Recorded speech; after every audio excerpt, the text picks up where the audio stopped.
Another episode of Steppers Podcast. I'm Baby Stepper, aka Dez Culpepper, with boy Greg here, my co-host. So All right, Greg, how was the holiday? the holidays were good. I spent time with the family. Saw my grandma. She's 90 years old. Ooh, Yeah. So you never know how many more you're gonna get. And she had to come down from Pittsburgh, so that was nice. she flew. Yes. No, she travels. No, she's a active Not 90-year-old. Oh, she go. You could. She go see her honey. Yeah, she is Is busy. active? Did she like work out and stuff?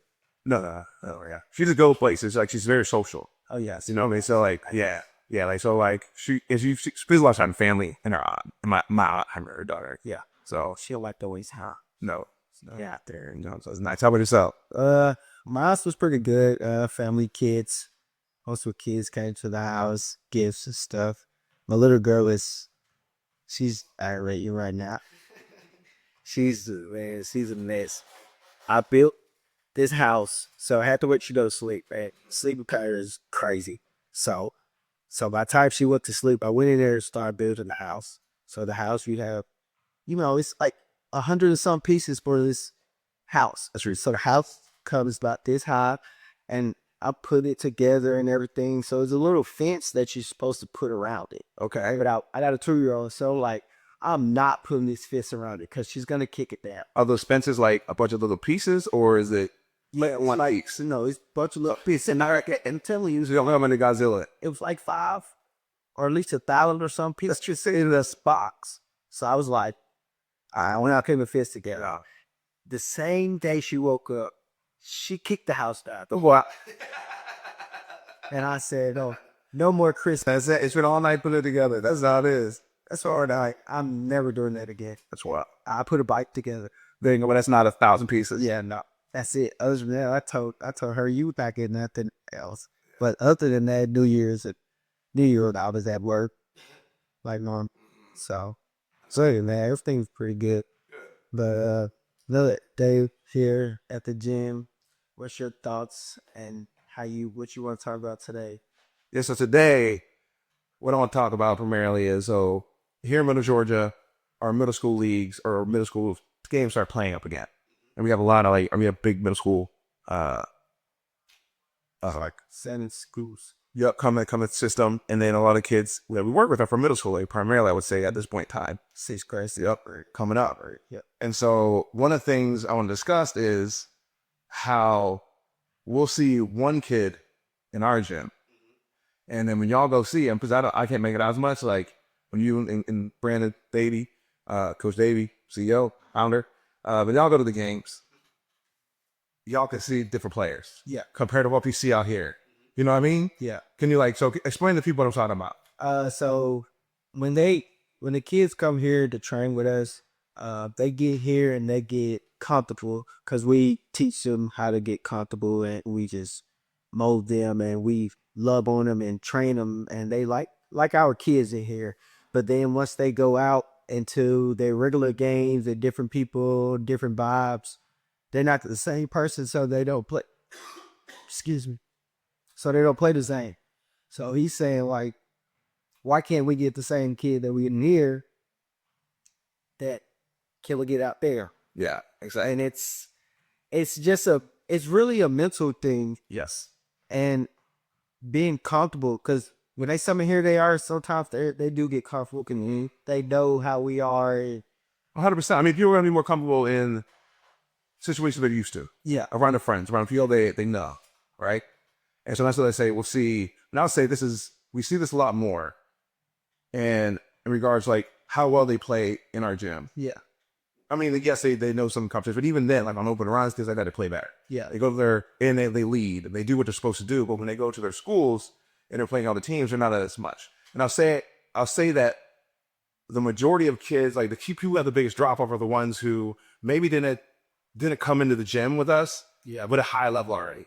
Or they're the ones that came in and they've worked their butts off, they practice hard, the development is insane, right? Yeah. And those are the ones I tend to see, or we tend to see, that when they go from our gym to their school, and even the AAU at some points at time early on, they don't play like they're supposed to play. They don't play like they can. Like they're passing the ball more. They're not taking the shots they should take.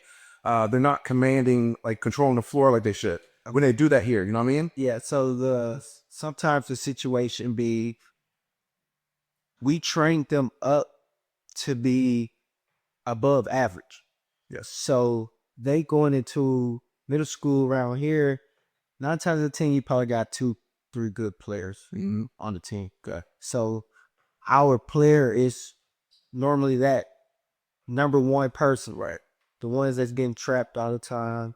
Sometimes you can't simulate that in here. No. So it's like they go out there and it's like, oh, why you playing different? I mean, coach, I've been trapped. My players, I pass the ball, they can't shoot, or like it's just a different vibe or a different atmosphere when they in their ears. Like they get to playing, and a lot of kids that's in here, they know how to play a little bit. So you pass to this person, he gonna knock down the shot here and there. So it's more, it's like it just depends on you play like the kids that they playing with. So sometimes they might play down to their competition. Yeah. Also, who's on theirs. So my teammate playing bad, I'm playing bad. Like they got that vibe. They not old enough, and they mostly term is the middle school kids who runs into that.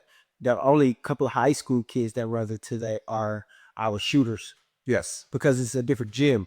Yep. So they come in here, shoot over 5,000 shots every week and all that. And then they get to their school. They go to practice, but they're not actually in there working out. So they don't get the same feel of the rims and different things like that. So it's like, yeah. So he's bricking here, but then he comes over here and he makes everything. And then it starts getting more good. And then once again in your head, it's you got to figure out how to get it out, because if not, you'll be caught up. That's just like Boo was saying, yeah, a kid who plays it better to me. He comes in here, he won't miss. He doesn't miss. I can play against him and he won't miss, man. It makes me mad. Like he will hit from half court and then gets over there and can't throw a rock in the ocean. Right. But I feel like, what are you doing? Not saying he don't get his buckets, because he does. He probably is averaging like 13, 14, but the shots that we see him making here, He should be like in the 20s. easily. Yes. But then is also sometimes it comes down to being mentally prepared or mentally strong to, can you beat the adversity of that going to a different gym? Right. But it's the same stroke or same shot every time. And I don't understand how it got to be. It's only mental for Right. because he never. So it's a lot of mental, a lot of people, I think. And then I was going to go on to that and ask, like, so even with middle school kids, I know they're getting trapped. Potentially, their kids are playing a little harder because they are the team. Potentially, so there may be them and one other person who can maybe do one skill rather than like be all a well-rounded player, right? And so, but even then, what happened to those kids? And so there's like who even open shots, I'm gonna pass them instead, right? Even though they're wide open, I'm gonna there's extra dribble. I'm gonna make these mistakes because they're mentally in their head or they're in a new place. So I was gonna say, even with like you're saying with the high school kid, do you feel like, you know, us growing up, you know, we always talk about like we didn't have access to these gyms, right? If we wanted to play sports, I had to go to a park. Yeah. You know, I had to go somewhere. Yeah. Right. And it changed. Like it wasn't like I was always in the same place. Hey, look, on Mondays we went here, on Thursdays we went here. Some place we couldn't go because like, you know, we just don't go on Thursday because it's not in place to be on Thursday. And I mean, so like there's places where, you know, us coming up, and I see, and a lot of kids I would say that come into the gym are already good. Yeah. They've been playing other places. Yeah. I said, when you're saying like a lot of the confidence potentially, Kind of from there. but yes, like they need to get, like, they can do all stuff here and they get good skills, which you have to have the base skills. But then building that confidence, you feel just being at other places, so you actually are more now just more comfortable. Yeah. And it's more adaptable at that point, no matter where you are. Yeah. So like, for me growing up, I was on the north side of Wateropolis, so it was quote unquote more the rougher area. So going to the park every day helped me. Yes. Because it's like playground basketball. And me and Coach Brady was just talking about a kid that he seen at middle school last night, and he has an advantage because he just want to play. He's not out there doing nothing extra. He just out there just want to play. So he's out there playing harder. He plays street ball. So all the stuff he messes up on, it works in the game because he already messed up out there in street ball. That's another thing. He's probably one of the few who actually does get out there and play street ball. Yeah. A lot of the kids comes in here, they don't have that privilege or even parents even allow them to go to the park. Now say that, right? You're not in a park, but these kids who don't have, who may like her privilege or have to say that go to park, they have people with basketball courts in their driveway. Yeah. Right? And so it's like, you don't have to go to different places. Like, hey, look here, we're playing at my place today. Bring people around, play the boys, play the girls. Like, it's just like, you don't have to necessarily go to the park, right? Like, because in this situation, like, you're known as a nice neighborhood, you're not a nice spot. Like, you probably have, someone has a basketball court in their driveway. Learn how to shoot on there. It's more of the skill of finding your rhythm. It's a principle thing, right? It doesn't matter what hoop you're on. Like, Steph's not complaining about, oh, I can't go to this place to shoot. You show up any gym, He goes, couple shots, yeah, lethal shooter. I mean, you boys making gummy bears. And it's a principle. Yeah, it's a rhythm. But you find like, oh, this is my shot. And now what is? You find it. especially basketball, it's like, That's what warm up for. yeah, it's repetition. Yes. Like if you constantly keep doing the same thing over and over and over and over, you eventually gonna get good at it. Cause that's how I practice. I dribble around the neighborhood. Yeah. When I played and I made all my mistakes, and then when it was time to actually go, I made mistakes because I'm human, but I didn't make as many as I was supposed to because I've been out there playing. So I mean, you may have done that, but you made it by yourself. yeah, Right. And that's going to be something else I hope them go into, but the perfect is regards to mistakes. yeah, People get out there and they do gym suits. They're used to making mistakes. One, with us. And we handle a certain way, right? I get it. Social media is really like, I'm so glad I didn't grow up with social media. And the thought process of like being critiqued on every little thing I do. It's tough for you kids out here. Which is how much there is, how open everything is. That is a little tougher. Comparison is the comparison is a piece of joy. yeah, Right. And same thing, and Wells confidence as well. Because now, coming up is it's not like, oh, I'm the best kid in my district. Like you have access to the world. So you're like, man, this kid's 2 years younger than me, and look what he's doing. Like bro's in China, like bro's in California. Like you're not usually not seeing those things. So then your confidence gets where it is, and that's a double-edged sword in regards to seeing what potentially can be done at your age, yeah, or for your skill set, who you are, as well as like from a good standpoint, because we're gonna talk about that in regards to you got to believe it yeah, to make it happen, right? So, fake it till you make it almost, right? Yeah. But a lot of it coming up in regards to all this is if you're faking it, you're going to make mistakes. Mm-hmm. And part of success and getting better and getting confident on the court and is making mistakes and being okay. Like when you get used to making mistakes, you understand that's just part of the course. yeah. Even courts, you know what I mean? No one shoots 100%. You know, there are no 90% shooters even. You know what I mean? It's always not even, it's 50, 60, or exactly if it's 60, that's because they're around the rim. Like, right to rebounds, that's the only way you get a good percentage. But like, you gotta make mistakes. It's part of basketball. As a coach, I used to say next play. Next play. Next play. It doesn't matter. Don't say my bad because it's really not your bad. Or you just made a bomb air fellas. So just keep going. Next play. You're human. Yeah, everybody does that. It only helps to see your mistakes because you'll try to avoid doing the same thing over and over. You just don't continue to make mistake after mistake after mistake. That'd be the problem. That would be the problem. Okay. And that's like the sanity is doing the same thing over again and expecting a different outcome, right? So it's like if you keep doing that, we have a problem. Yeah, right. That's now, that's where coaching could come and play. It's like you may not realize you are, but there's some hey, look, do you realize that's in the situation, right? But yeah, but if you know that okay, I messed up, you just move on. Yeah. And I know no one needs that knowledge, you just keep playing. And that's part of the game. Everybody messes up. Yeah. Nobody's perfect. As the only person that acknowledges the coach because he does that. That's part of his job to tell you, hey, you messed up. Hey, clean it up or come sit by me. But that's majority of the time as coaches, we fix problems in practice. Yes. The game is for the kids. Games for the game. And the practice is for coaches because that's where we sit there, stop everything, teach, learn. Game day, like the kids get out there and play. You just manage the times and the timeout. You know when to call a timeout, little things like that. You just manage the day. You don't get out there, really get on a butt about making mistakes because that was your time to do that in practice. I have me as a coach. That's what I do. I'm pretty sure some of coaches in America that does the same.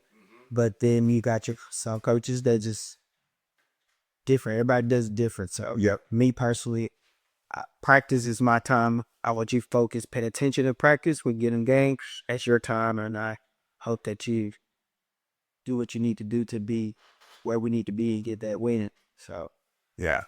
So, with that being said, say the whole idea is some strategies potentially for these kids to build confidence, to be comfortable with the mistakes making is like we talked about before, is like getting out there, playing on different surfaces, playing on different courts, playing against different people. Like it's in us just telling you, believe what we're saying in regards to it's okay to make mistakes. The goal is like you have to make mistakes. If you're not making mistakes, you're not trying hard enough, right? Because the only way you get better is pushing the boundary. And if you push the boundary, you're going to fail, and that's part of it, yeah, push your body to the next level. Make it the spaces. Just see, enjoy basketball. That's another thing. And then like you said, believing. If you believe in yourself, once I make that mistakes, I'm all right. I get it right the next time. If you don't, you're gonna make that mistake over and over and over again because you have no confidence, no belief. Just like I was referring to the girl I was talking to. Yep. I was letting her know, like, you're younger than everybody, but you're better than everybody. Yes. And I don't know if you really see that. She has to believe, man. Right. Yeah, if you believe it and you see it, you can have a nice life. Right. I say not, and the issue is like if you can't believe, you can't say you don't think it's possible. Yeah. Very little likelihood that you're going to reach your potential. Yeah. Right. Because you have to believe that you can reach your potential before you can reach your potential. Or you might reach it too late. Right. And that's what we're here for. A lot of coaches are here. Like that's like I'm here to help you understand and see that potential in you. A lot of kids miss that. Right. A lot of kids out here have crazy potential, but they don't believe in themselves. Then they have nobody in their corner. That's the problem. And so it is a problem. It's a big problem. That support system. Right. No matter if it's your coach, your uncle, cousin, sister, you beat that support. If without that support, this is a mental game, 90% mental. So it's like if you don't have that support, you can mess yourself up, go down the wrong path, or make bad decisions on just either in life or just on the court because nobody support you. But some coaches do be there and give you that support on the court, so that helps a lot of kids. But if you don't have that, it can go bad. Yeah. Yeah. They have all. Yeah. It doesn't have to be a coach. It can be a family member. Some people can't have family members. They got to have a friend. It really depends, right? So one of the things we would say is from a advice standpoint, say get out there to kind of sum up kind of strategies for what we just talked about is get out there, find your support system, right? Be whoever it is, someone who believes in you. Especially if you're struggling with believing in yourself, definitely find someone. 2, believe that you're good. On top of that, right? You have the potential to be there. Work your butt off. 2 or 3, play against other people. Don't get comfortable. Yeah. Like always try to make yourself uncomfortable. This is where it comes down to the same idea of failing is push the boundaries. Play with somebody better than they're better, heavier, Always. smarter. Play on a bad court. Like play, hey, this court's crooked. It's a rim. I got no now this rim. It's a double rim, right? Things people don't like, right? Go do those things. Figure out how to shoot on those. Because then a good shot is a good shot, no matter what. And the confidence you can play against the people show that you can do against other people, right? There's different avenues for that. Street ball, AAU, going to a friend's house, just anything, like legit anything possible. Get out there, it's gotcha. Yeah. Yeah, gotcha is a shooting day. And it doesn't have to even be basketball. It just be anything. He's just doing stuff that is complicated for you. Is going to translate to even going to the court in regards to you just being more comfortable in different environment and new environments. Being active. Yes. Yeah. Talking to people. Because when you're on the court, you have to talk to your teammates. So that's another way of getting into a different environment. Break the ice. They'll ask the person their name. Get to talk to you. Might be your best friend in the gym somewhere. Yep. Just so know if you don't ever go talk to him, you off to yourself. Yep. I was shy too, but you have to break it loose. I eventually did it. Every time I walk in the gym, I take it upon myself to lead a new person, especially be on my team. I got to know everybody's name on my team because I hate calling AAA.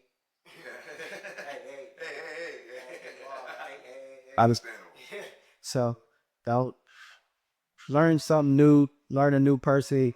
Just get out there and make yourself comfortable. Put yourself in the right position, because if you don't, nobody else will. I probably say support, but definitely put yourself in the right position to be successful.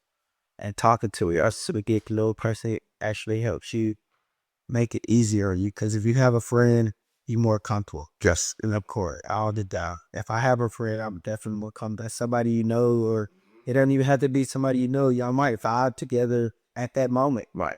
Like I had a friend where we playing street ball or pickup at a gym.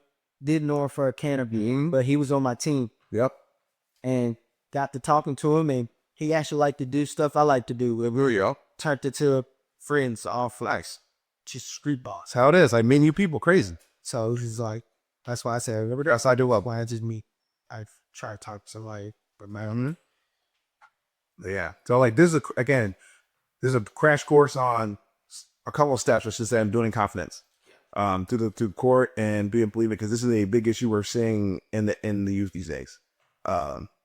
And I'll be honest with you, coming up, again, we're trying to wrap it up here, so can I keep it short? One of the things that all the elite level pro athletes that I had that reached the pinnacle is confidence. Borderline conceited, right? Hey, it's the borderline conceited, but they all are hyper competitive and overconfident. But you kind of have to have that to be an elite level. yeah. And you got to put the work in. Yeah, and this is how you do it. So the steps that we kind of mentioned are part of the steps. Again, not the 100%, these are really good steps to start with. Yeah. And start to utilize it. So this is going to try to wrap that up today. Yes, sir. Again, stepping, again, one step away from the confidence now.